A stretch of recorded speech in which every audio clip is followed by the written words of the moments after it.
And now, from the beautiful rolling hills and magnificent vistas from Lantau Island, please welcome the 2022-2023 Hong Kong Disneyland Resort Ambassadors, Lily Chan and Tony Dick.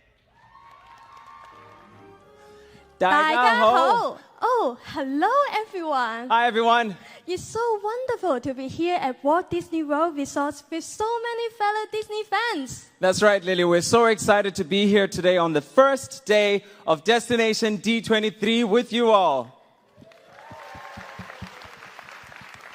We would like to invite you all to Hong Kong Disneyland Resort as we will soon debut World of Frozen, featuring 2 amazing adventures.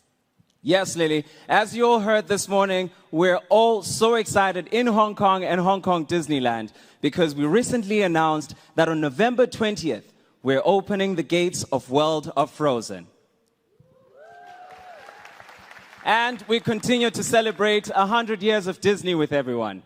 That's so true. It's a year of so many anniversaries. It's Mickey's 95th birthday, the 50th anniversary of the classic animated feature Robin Hood, the 40th anniversary of Disney Channel, and the 30th anniversary of Tim Burton's The Nightmare Before Christmas. That's true, Lily. All things to be excited about. In fact, Lily and I have traveled over 8,000 miles from Hong Kong to be here today and to celebrate with you all. And that's why the next celebration we resonate with very well, because this corner of the world of Disney knows a little something about travel mileage. I am, of course, talking about Disney Cruise Line's Silver 25th anniversary.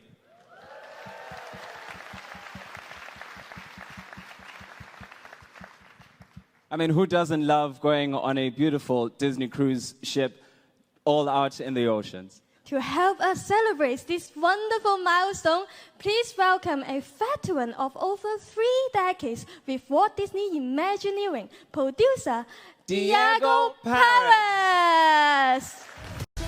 Well, I'm not Diego Paris. So my name is Pam Rollins. I'm the executive producer for Walt Disney Imagineering, and I am very excited to have you all join us today. We are very excited to help Disney Cruise Line celebrate 25 years of bringing magic on the ship. So we have images behind us. They're to your right and left. Great, great. So to be able to begin this story, we have to go back to the original design. And our Imagineers were challenged with an out-of-tradition. In fact, it became our overall goal.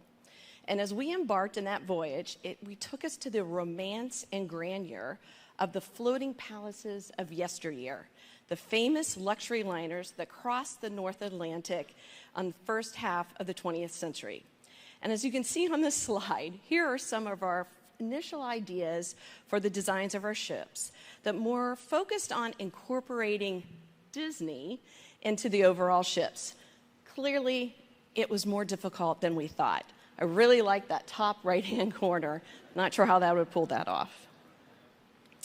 At the time of the mid-1990s, Michael Eisner was the chief executive officer of the Walt Disney Company, and he had fond memories as sitting as a little boy watching his grandparents set sail on the Queen Mary for Europe. This was the initial seed of where our inspirations would come from. Later, Michael was aboard the Mauretania for her final voyage. He remembered this was an enormous amount of fun. Those images of classic ships stayed with Michael throughout the project. He said, "It is the romance I feel that our guests are seeking."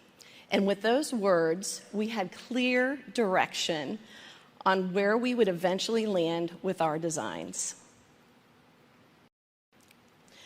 Also, you remember, Walt Disney loved a lifelong fascination of travel and the adventure of seas. He played a pirate game as a boy and later crossed the Atlantic to serve as an ambulance driver in France during World War I. He and his wife Lillian and their family, throughout the lifetime together, enjoyed vacations of ocean liners. And that was very apparent in our early short films, including Alice's Day at Sea in 1924. Of course, our groundbreaking first sound cartoon of Steamboat Willie in 1928, just to name a few of those inspirations that came from those travels. So now we're getting a little closer. Our second round of our design competition, you can see those guiding design principles take shape. But we're not there yet. As we continue to hone in all the details that we show here on these screens, the classic black hull, or as we know it in Imagineering, Monica Blue, but I'll tell you that story later, started to take shape. And you can see some of the design details that we took from the inspiration of Mickey Mouse. In fact, those lifeboats that are yellow, we had to get special permission from the Coast Guard to use that color to change what traditionally is a different color. So this is all now taking shape. Our classic feature lines of fleets only require one modern ship. 2 funnels are typical, and so we wanted that classic look to add those 2 funnels. So what do we do with that? It gave us great inspiration of all the things that we could do within that space.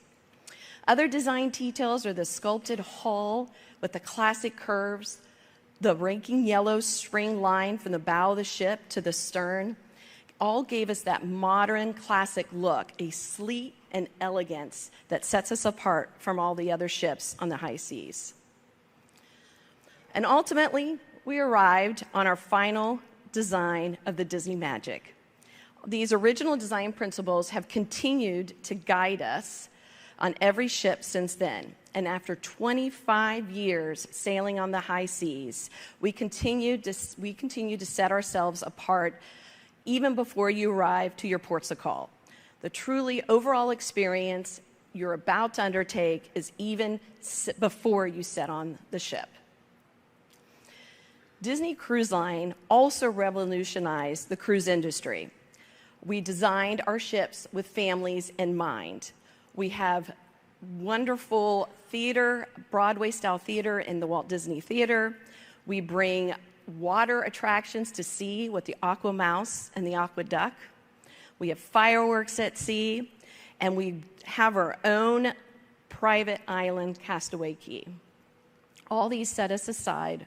Whoa, I forgot one more. Rotational dining, which all started with Animator's Palette. Yeah. What I also love about our Disney ships is the unique personalities, and we do this in so many different ways, and often not noticeable to our guests. And these surprise and delights is what makes this, being a part of these design teams, so special. So from the filigree that greets you once onto the ship, into our beautiful, majestic atriums of the magic, the wonder, and the fantasy, to our newest grand halls, the Disney Wish and Disney Treasure. These spaces not only welcome you and your family, but this is where we start to create those fantastical stories that you will begin on your journey of that vacation. It's all about creating memories for you and your family and your friends. What also is a special, unique trait is our Disney characters that adorn each of our atriums and Grand Hall. They also bring a special magic to these places, and they embody everything we do about placemaking and storytelling on the Disney ships.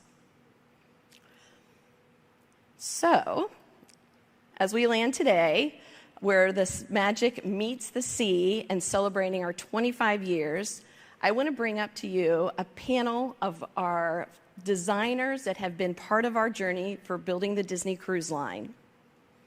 I'm going to start. Let's see. So starting with our panel, Pete Leathers, Senior Show Manager.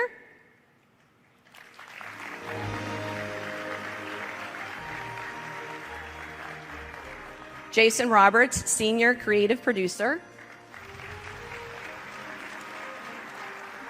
Jay Abruzzi, Principal Show Production Designer. Alexis Cummins, Principal Graphic Designer. Diego Parras, who was announced earlier, not only is our producer, but also our moderator today. Hi, Diego. Philip Janot, our project management executive for the portfolio for Disney Cruise Line. And Kristen Ziegler, principal set decorator. Hi, Diego. You gotta love it. Well, thank you so much for having us out here. And I wanted to thank everybody on the panelists for being here. One of the things that we really wanted to do is to try to get into the overall design of how we design ships, and we couldn't have the most amazing disciplines right here. So we were going to just kind of like jump right into it because we don't have that much time. I'm looking for the clock where it is. There's. So Philip, we're going. Plenty of time. I know.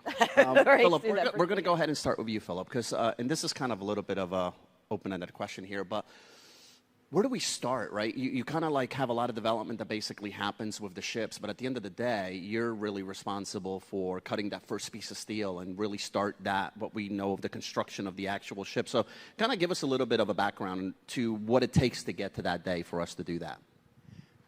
How much time did we have? we don't have that much time, so. Like you said, it is something very unique, very, very complex, and we could talk about this for hours, how to do this. But there is one thing that I think is worth mentioning when a cruise ship is being built. You do go through all of these design, engineering, etc. You cut steel, but then for such a complex product to be built, you do build it in a very lean way. And one of the ways is actually building it in so-called blocks. So it really, when you slice it up in pieces and then build each block at a time and then put it together, that's really one of the key moments, how you really manage to do a complex thing like that. Yeah, and tell us a little bit about the facility. I still remember the first time that I was there, and it's just absolutely massive. You would think that we would actually, you're building a cruise ship, right? You've been near the ocean, but we're actually roughly, I think, 100 miles inland. And then I remember the first time that we just drove up to, it's just massive. My understanding is that if you were to stand one of our ships straight up, is a little bit longer than the Empire State Building, and within the main building, you can actually put 1.5 ships, and you can actually fly a 747 through that building. So pretty amazing, and a lot of those blocks are actually built in that building. It's really very special. The shipyard we chose to build our Disney Wish and our Disney Treasure and the ship after that, they are really, really awesome. They are the best partners you can think of. But one of the key things that's so special about them is they build our ships indoors. It's this huge hall, and by building it inside, of course, you can imagine the quality and everything, and it's just so much easier. You're not dependent on the weather, not the wind or whatever, and that's really the key, isn't it? So they're building all of these blocks inside. They put all the blocks into a dock inside the hall, complete the entire ship, and then, of course, you've got those great moments where the ship finally floats out of the hall, and you've got that main reveal. So a lot of things going there. Yeah, and one of the things, it was really kind of hard for a lot of, because you can imagine there's so many different teams that actually work on the ships. And one of the things that Philip did, he actually built this model out of wood that contained every single one of those blocks for people to be able on the project team to understand how they actually get placed at specific times. We're going to go ahead and open it up a little bit more on the creative side. So anybody can just kind of like jump in. But how do we start thinking about, I don't want to say the spaces, but the stories that we want to tell in these spaces? Any thoughts behind that? Well, I like to start first. I think what's really unique about the Disney Cruise Line is we have the ability to unlock this treasure chest of stories. It's not a place setting or a time and place.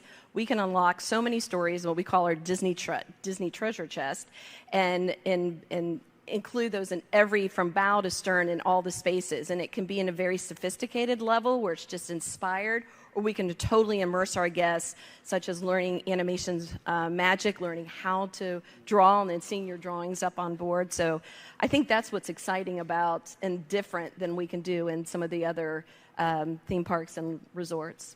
Do all of those stories kind of like tee up of the overall motif of what that ship represents? They do. They're all tied into the motif. That's really where we start first. And it also is explained by the character we might decide that's in the Grand Hall, or even our stern characters. They're all tied in to a story. Yeah. Going back to kind of like the construction, and then everybody can just jump in. Everybody's pretty much worked on multiple different projects throughout the years for Walt Disney Imagineering. What's the difference between building something that's land-based than building something that is going to actually float on the ocean? Any thoughts behind that? Yeah, I think for me coming into it and viewing this, as Philip was saying, the scope and scale of these ships is it's unbelievable. The first time I took a look at that ship, it's like, wow, that's crazy. But it's not. I mean, it's a hotel, it's a theme park, it's restaurants, it's theaters, it's all of this into this big vessel that's, you know, an ocean-going vessel that sails around the world in all these different places. And we have to condense all that, not really condense, but distill it, if you will, into this big thing. And Philip talking about the blocks, what was incredible to me was that you might have blocks of the ship that are like practically ready to go. You might have a stateroom that's like you could stay in it already, and yet there's other parts of the ship that we're just getting started on. So seeing that how different the timelines can be, and again the scale, to me that is probably the biggest difference from a land-based project. I think too, just from a personal standpoint, many people may not know this, but we live on the ships, really for an extended period of time. And so I think that's an adventure of working on Disney Cruise Line. It's something that makes it very different, right, than a land-based theme park project, is we are very, very close to our work. And so, yeah, whether that's during a dry dock, which we might talk about later, for some of our current ships or a brand new ship, it's a super fun opportunity to live and work kind of in the same environment. Continuing on that, can you kind of like touch base on all the different disciplines of teams that need to come together, whether it's the shipyard and Disney Cruise Line and Walt Disney Imagineering? Talk a little bit about what that partnership is like. Yeah, absolutely. So I would say that honestly, it's this diverse kind of international experience.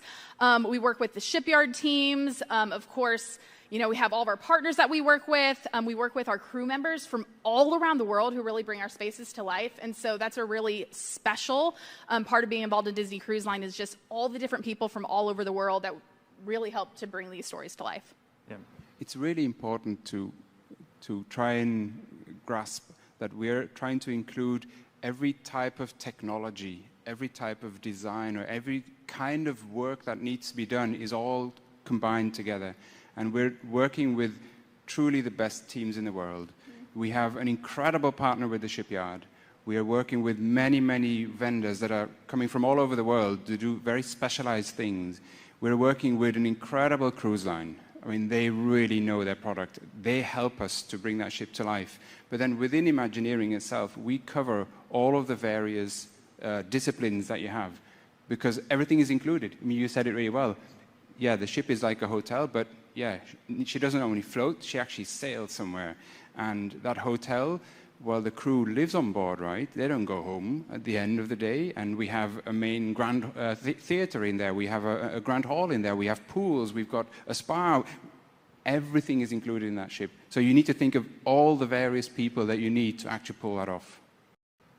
Let's get into some of those specifics, and Alexis, I'm going to be looking at you. Alexis, she's our graphics extraordinaire.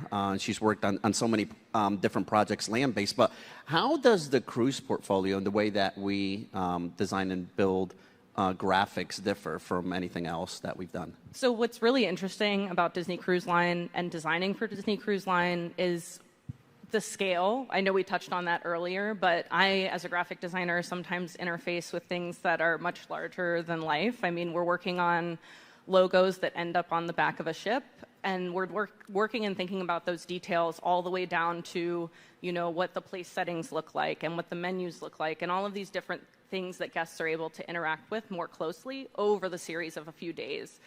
So what I think is also great is being able to incorporate those details that people may not get on their first visit, but they will definitely get through the course of a cruise or as a repeat guest. And those are things that I think surprise and delight from a design perspective, too. So on a specific, any of the ships, right? How many, can you throw a number out there, like how many different pieces can you actually work throughout the lifespan of that project? Oh, wow, it's a lot. We have thousands of graphics that we work on. I think the last I checked, it was in the 40,000 range of produced pieces. So when we talk about scope and scale, it's a lot of different pieces. And I also think what's interesting is design interfaces beyond from what we might think of as a traditional graphic design. So it's not just menus and printed collateral. It extends into things like our stateroom blankets, or within our cinemas, we're talking about lighting and graphics that go on the walls that are actually embroidered. So it's a lot of different things that you might not necessarily get on that first read, but that's what we get to do, and it's lots of fun. And it shows because they're absolutely beautiful throughout the entire ship. Kristen, talking a little bit about, Kristen, she's our prop master. Talk to us about props. How do props immerse guests into the stories within that environment that you're having them walk into? Yeah, absolutely. So I would say, echoing kind of what Pam said earlier, what I love about Disney Cruise Line is we get to work with a multitude of stories all kind of within this one giant ship. And so really, I love that, yeah, we have the opportunity. We're kind of like, a little cherry on top or a sprinkling of magic after you build this gigantic ship. And so, yeah, I love that about it. And there's a lot of logistics, honestly, that go behind just bringing even the smallest prop on board. So I'll use, our most recent ship as an example, the Disney Wish. In 1923, if any of you have dined there, it's a beautiful celebration of Disney animation. There are over 1,000 props just in that one restaurant, let alone the entire ship. And there's just attention to detail in every piece. It was funny, I was talking to one of our amazing Disney animators just yesterday, and they were commenting on a piece in our Bambi case. And it's this kind of articulated skeletal model of Bambi that was actually used as inspiration in the making of the animated film. And they first told me, they said, "How did you get that? There's only one of those that exists." And it's like, and I'm like, oh no, we got research photos from the Animation Research Library, made it, but even a Disney animator goes, wow, the attention to detail just in that one piece in a restaurant where there's 1,000 props. That's what we really strive to do. It's attention to detail and, yeah, bringing Disney magic no matter what storyline we're working on. Yeah, and just to kind of talk about this one here, because it was actually really special for the team, but that little wood model that Philip actually came up with to teach us all about how these blocks are basically built to build this ship. We ended up, well, Kristen, you and Philip can tell the story of how we had this little celebration at the very end. Go ahead, take it. Philip, go for it. It's your baby. It was a special moment. We thought of this model as an educational model for the team mainly as well, to try and explain what's coming, how it's going to happen, what block is going to go next, etc. And as it happened in the pandemic, we all remember, right, we did have to work from home quite a bit. We actually used the model non-stop, virtually ready to show everyone, to share it with everyone. But then at one point in time, one of the team members comes to me and said, "Philip, can we have that model?" I went, whoa, I wasn't ready for that one. I did spend quite a few hours in my hobby room, but then I said, why not? It's had its use. We've used it so many times now. So it made it into the Grand Hall, and it was a great moment. Kristen, I thank you so much for that. It was a really special moment. So it's there. So if you go and see it, you might find it. The model, yep, it's ours, right? Yeah, so anybody that sails, as soon as you go into the Grand Hall, if you go to the left-hand side right there, the model's actually right there. We had to pry it out of his hand. So. Yeah. Jason, paint. Something that you would never really kind of think of, right, when you're looking at a cruise ship.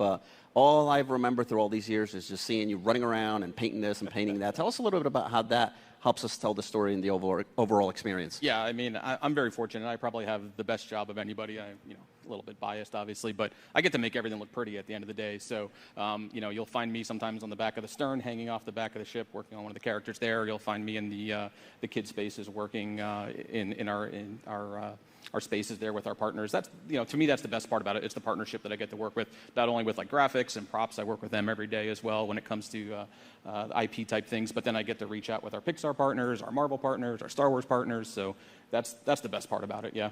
And it's one of those, just the countless level of detail of sitting there for hours and hours. One of the fortunate things that I've been able to do is capture a lot of the things of building the ships, and just how many hours you would just sit there and try to film, and having the discussion of placement of the eyes and what it's looking at. It's really amazing work that you get to do.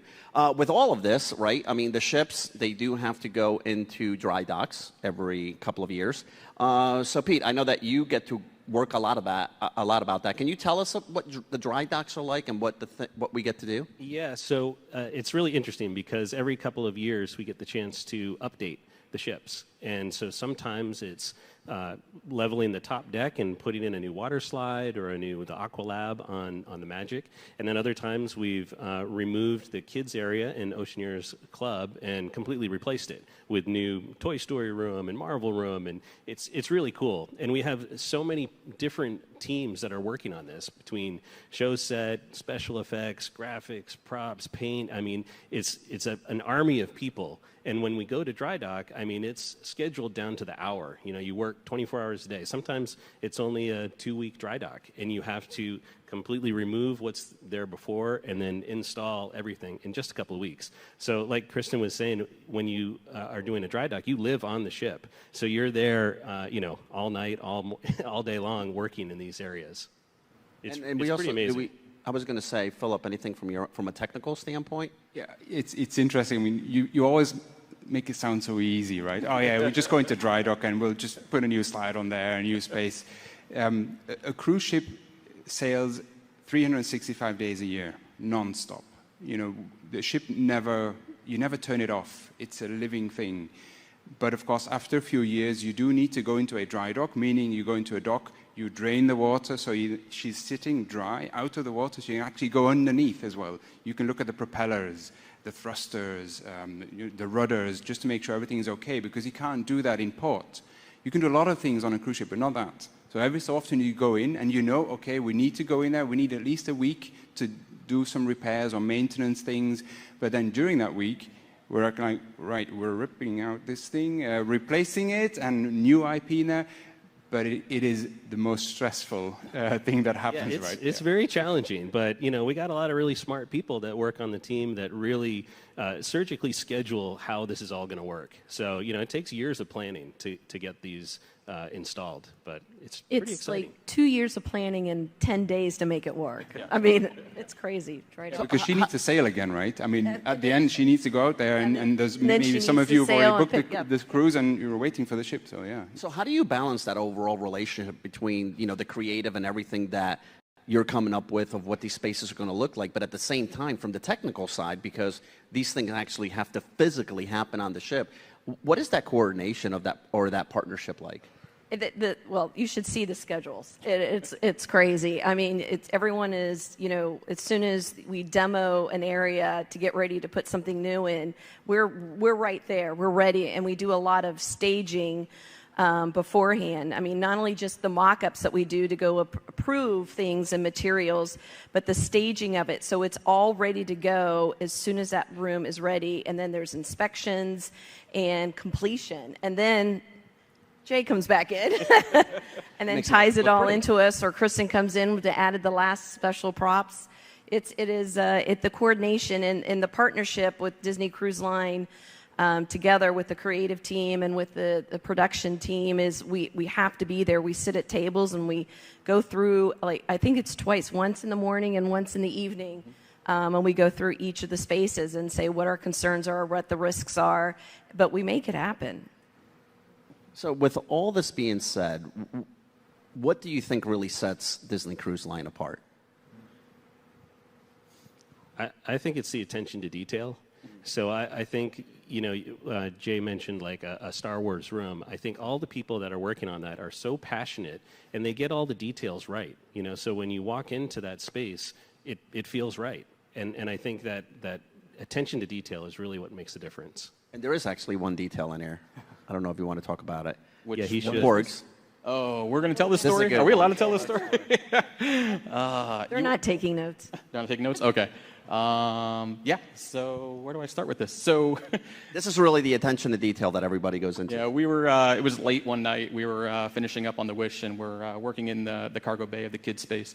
And in that, there's an interactive game that children can play when they're there. And there's porgs, and the porgs fly around the room, and we have our animatronic porg, which is, he's gorgeous, he looks great.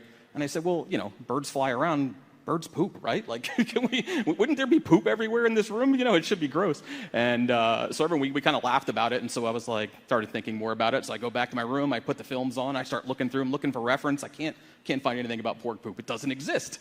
So we get on the horn, and we call our partners at Star Wars and Lucas, and they say, we'd never thought about it either. Go for it, make it. So we put porg poop in the Star Wars room, and I got to do something with canon. So your inspiration, what bird was your inspiration? we just went with the penguins, the typical penguins. Yeah, you know, we looked at a lot of reference, and yeah, my daughter will love that I told this story because she gets a kick out of it. So, so let's talk about the details. Is there any details on any of the ships, right, that you really kind of that you love? You start from the exterior. I'm sure many of you have seen our ships, or you've seen the photos now as well. It doesn't take long for you to immediately recognize the ships. Whether it's the colors, whether it's the curves, whether it's the funnels, the sleek look of the ship. We do go that extra mile, and that's what's important, right? So we even put in curved parts of the ship where it's not really necessary. Most people probably would never realize it, and the shipyard goes, oh, really? Another curved piece of steel? Oh. But no, that's what we do. But then they actually realize, even the shipyard workers, right, they're so proud at the end of when the ship comes out, they're all standing there, wow. We have yard workers coming up to us and say, please, can we work on this ship? You know, they're working on this other ship at the moment. And I think that's special, isn't it? So it starts with just the looks. The ships are absolutely gorgeous. And that's not just me. I think we all agree, right? Yeah, and it really is. I mean, that overall look, I don't know how everybody feels about it, but in a corny way, one of the things, whenever I'm driving out to the coast and you see the water for the first time and you're going over the overpasses, and the first thing that you're doing, you're looking and it's like, where are the ships? And I mean, just having that feeling that really sets everything apart. Let's get into a little bit about working, because you mentioned some of our partners, right? So what's it like to be able to work with our partners at the studio, at Pixar, at Lucasfilm? Who's going to talk? You want me to talk? Okay. Yeah, right. We do deal with all these partners, and they're great partners, and they love to see us interpret their stories on our ships too. So we start talking with them from the very beginning. We want to get them on board with it, and we meet with them, oh gosh, weekly almost, and we seek their input. We want to get it right too, and they want to help us get it right. And all these folks up here who are, again, so into the details. I mean, it's fun working with them and doing all the research. I mean, we've all watched the movies time and time again just to get those details. But it's a great partnership, and we love the opportunity to tell those stories all across the fleet. Well, no, I was just say that's one of my favorite parts is collaborating with Pixar and the Walt Disney Animation Studios, and then sometimes we introduce something new to them each and every time. I mean, everyone heard today, the Disney Adventure that's coming out. I mean, and we've been able to work with them very closely and to understand that region and the stories that we can tell that really have not been introduced to the Southeast Asian, and it's a region that I think it's untapped for us, and Pixar and Walt Disney Animation and Lucasfilms is just so excited to be part of this journey with us. It's a really great feeling, and they take a lot of pride in it too. When the ships launch, they get just as, teary-eyed. I think the story we talk about, Kristen talked about 1923, and we always said this was our love letter to the animators. And she talked to some of them last night, and we've been able to bring them on the ships, and they just, I don't know, they just fall in love with it. So what I was thinking of is they're great collaborators. I love and then look forward to a lot of those meetings that we have on an ongoing basis, because oftentimes when we all collaborate together, we come up with really great ideas, better ideas, I think, than when we work independently often. And going back to one of my favorite details is the stateroom corridors have these wonderful light fixtures that we created that are custom. And in working with our partners at Animation Studio, we got to be able to do that custom work and really, again, like down to the tiniest detail, we're able to incorporate something like that on something that could have just been a simple light, but we went back and added that really Disney difference to it. Yeah. At the end of the day, right, everything that we get to work on and all the hard work is for all of our guests that are going to board any of our ships through the atriums or going through our grand halls. What are you really hoping that they take away from the experience?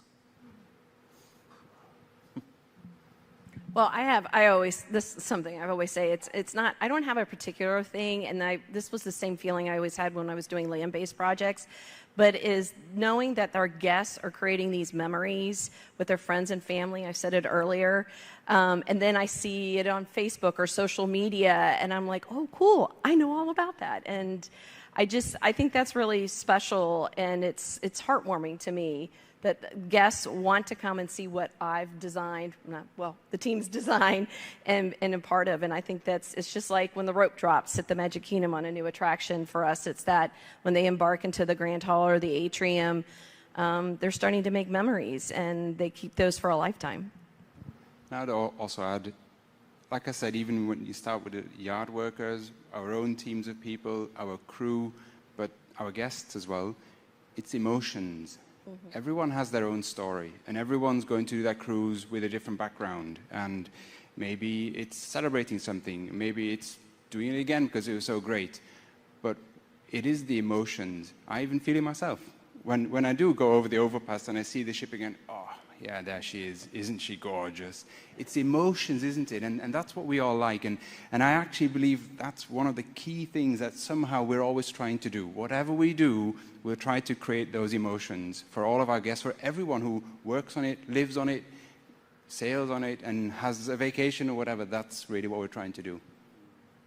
Anyone else? And yeah. I think it's just really gratifying too. Like you work on the Disney Wish for 6 years, and you put your heart and soul into it, and to be able to share it with your family or your friends, it's really gratifying seeing your friends and family enjoying what you've worked so hard on too. Yeah, and being able to be on board sometimes with our guests and hearing the comments that they make when they experience something, there's nothing like that. That's really gratifying. I know just a personal story. So in 3rd grade, I received a package in the mail, and it was the original Disney Cruise Line vacation planning VHS.